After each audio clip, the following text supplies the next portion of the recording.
Pakistan peoples party दी मरकजी क्यादत दे ऐलान उत्ते पाकिस्तान पीपल्स पार्टी दे जितने भी तुसी वर्कर इस एमरजेंसी इस बड़े शार्ट टाइम दे विच अज इत्थे प्रेस क्लब के सामने तशरीफ ले आए हो और अपना एहतजाज रिकॉर्ड करवाया है। मैं तुहाडा सारियां दा बड़ा ममनून भी हाँ और मैं समझना कि जिहड़े जीक उपर दुकानां विचों झाती झाती मार के वेखदे भी ने पै ये साडे नालों भी ज़्यादा महंगाई तो सताए ने, लेकिन इन्हां दी हौसला नहीं पै रहा, इन्हां नूं हिम्मत नहीं पै रही, इन्हां नूं हौसला नहीं पैंदा पिया। लेकिन मैनू बड़ी उम्मीद है कि ये काफिला इंशाअल्लाह ताला दिन ब दिन बढ़ता जाएगा।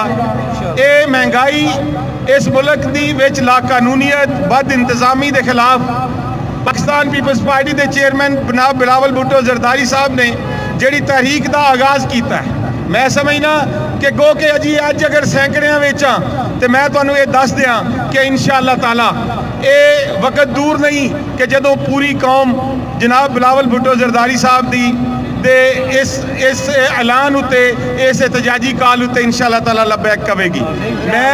मैं समझना कि सारियां दी हुण बस होई पई है, जिवें मिर्जा साहब कहा कि हुण खुदा दे वास्ते जे जान छड्ड दिओ, चोई नवाज साहब कहा यकीन करो हुण दे बंदे झोलियां चुक के कहिंदे ने कि साडा सिर छड्ड दिओ, खुदा वास्ते साडा सिर छड्ड दे।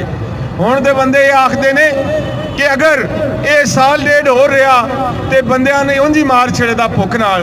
तुसी अंदाज़ा ला लो कि सब तो ज़्यादा मजदूर बेचारे की तनख्वाह पिछले साल भी 15,000 आई तो एक साल बाद महंगाई डबल, घ्यो 400 रुपये किलो हो गया, आटा डबल हो गया, चीनी डबल हो गई, उस बेचारे की तनख्वाह अज भी 15,000 ही। जिमीदार की मुंजी पिछले साल अगर 1900 रुपये तो विकती सी पई तो हुण 1300 रुपये तो विकती है पई। और DAP गल ये कि हो इस एहतजाज नूं इंशाअल्लाह ताला हुण जारी रखना है। असी अज जिहड़े लोग इत्थे शामिल होए हाँ, असी बारिश का पहला कतरा तुसी वेख लेना, ये सारा बाजार इंशाअल्लाह एक एक दुकानदार तुहाडे नाल तुहाडी इस तहरीक च शामिल होवेगा।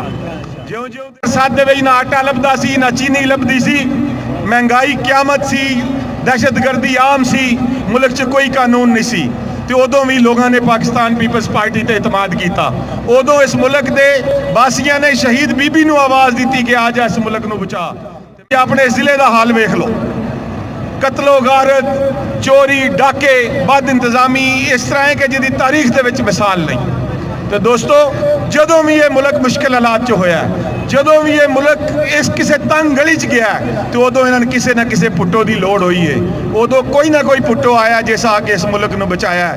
इंशाअल्लाह ताला पाकिस्तान पीपल्स पार्टी जनाब बिलावल भुट्टो साहब की जेरे सरकर्दगी इंशाअल्लाह ताला इस मुश्किल हालात दे विचों इस मुल्क नूं कढेगी और वक्त दूर नहीं। ये मैं तुहानूं नवीद सुनाना, जदों वक्त दूर नहीं कि जदों फिर इकतदार दे ईमानां दे विच जीए भुट्टो दे नारे वजण दे और इस मुल्क दे मजदूर ते किसान दा राज होवेगा, इस मुल्क दा मजदूर हाकम होवेगा, इस मुल्क दा किसान हाकम होवेगा।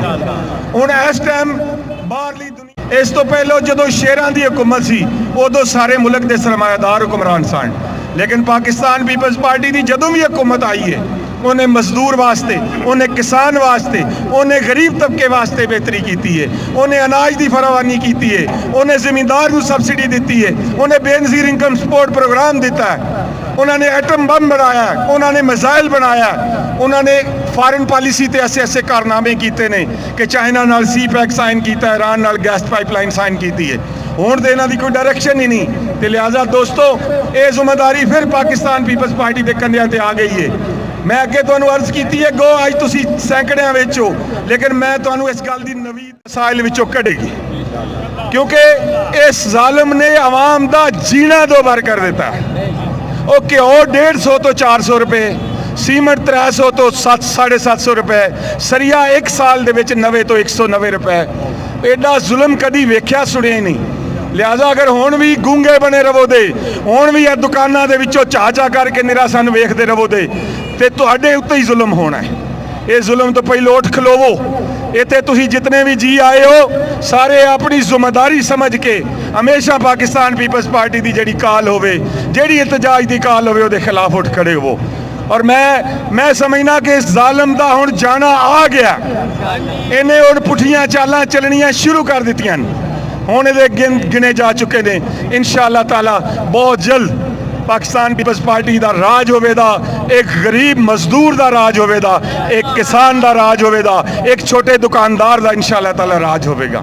हुण मैं बिजली महंगी, तेल महंगा, पेट्रोल महंगा, जीना महंगा, मरना सस्ता, असी मर गए हैं, असी मर गए हैं। पेट्रोल महंगा, आटा महंगा, एक टके दे दो न्याजी, एक टके दे दो न्याजी, तू बंदा नंबर 2 न्याजी, एक टके दे दो न्याजी। नारे नारे नारे भुट्टो, नारे नारे नारे बिलावल, नारे नारे नारे भुट्टो। मैं ਇਹਦੇ ਨਾਲ ਹੀ ਤੁਹਾਡਾ ਸੱਦੇਦਾਰਾਂ ਦਾ ਵਰਕਰਾਂ ਦਾ, ਲੇਕਿਨ ਮੈਂ ਤੁਹਾਨੂੰ ਇਹ ਮੁਬਾਰਕਬਾਦ ਦੇਣਾ, ਤੁਸੀਂ ਇਸ ਘੁਟਨ ਦੇ ਮਾਹੌਲ 'ਚ ਇੱਕ ਬਾਰਿਸ਼ ਦਾ ਕਤਰਾ ਬਣੇ ਹੋ। ਔਰ ਤੁਸੀਂ ਵੀ ਇੱਥੇ ਹੋ, ਮੈਂ ਵੀ ਇੱਥੇ ਹੀ ਹਾਂ। ਤੁਸੀਂ ਇਹ ਵੇਖਿਆ ਅਗਲੇ ਮਹੀਨਿਆਂ 'ਚ ਹੁੰਦਾ ਕੀ ਏ। ਇਹ ਜਿਹੜੇ ਅਸੀਂ ਅੱਜ ਸੈਂਕੜਿਆਂ ਵਿੱਚ ਆ, इंशाअल्लाह ताला इतादाद हज़ारां जावेगी और एक बड़ी वड्डी तहरीक शुरू होवेगी, ਜਿਹੜੀ ਇਸ ਜ਼ਾलिम ਨੂੰ ਲੈ ਕੇ